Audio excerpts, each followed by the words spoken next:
আগেবার তুই গেছিস বাবার সাথে হালকাতা ঘুরতে, অনেক কিছু খেয়ে এসেছিস। এবার আমি যাব বাবার সাথে। এবার না আমি যাবো বাবার সাথে? বাবা তোকে নিয়ে গেলে তবেই না যাবি। এবারেও আমি যাব, তুই বাচ্চা বাচ্চার মতন থাকবি। ও মা, আচ্ছা দুজনেই যাবি। এখন ছাতু শরবতটা খেয়ে নে দেখি। সত্যেন্দ্র ছাতু আমার একটু বেশি করে দাও, তাহলে আমি শক্তিশালী হয়ে যাব। আমারটা একটু লেবু দিয়েছো? হ্যাঁ দিয়েছি, খেয়ে নে তো তাড়াতাড়ি। আমার অনেক কাজ, এই গরমের মধ্যে দাঁড়িয়ে এখন অনেক রান্না করতে কি হবে। কি রান্না করবে গো এবারে? শাক করবে না কিন্তু এবারে। আমি কি গরু নাকি ওসব বন জঙ্গল খাবো? ও কাকিমা, শুভ নববর্ষ। দেখেছো, ভালো মন্দ খাবারের কথা হতে না হতেই পল্টু আবার এসে হাজির। কি ভাবিস আমাকে আমি তোর মতো নাকি? কাকিমাকে নববর্ষের প্রণাম করতে এসেছি। বছরের প্রথম দিন বড়দের প্রণাম করতে হয়, জানিস না?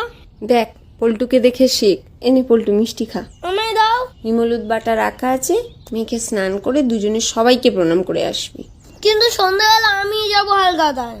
তোরা গোষ্ঠ মেলা যাবি না? গোষ্ঠ মেলা কি গো পল্টু দাদা?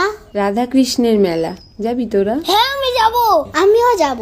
গিয়ে বায়না করবি না তো কিছু? সত্যি বলছি, একটুও বায়না করবো না। তাহলে সবাই একসঙ্গে যাবো, কিন্তু যাওয়ার সময় আমাকে ডাকবি।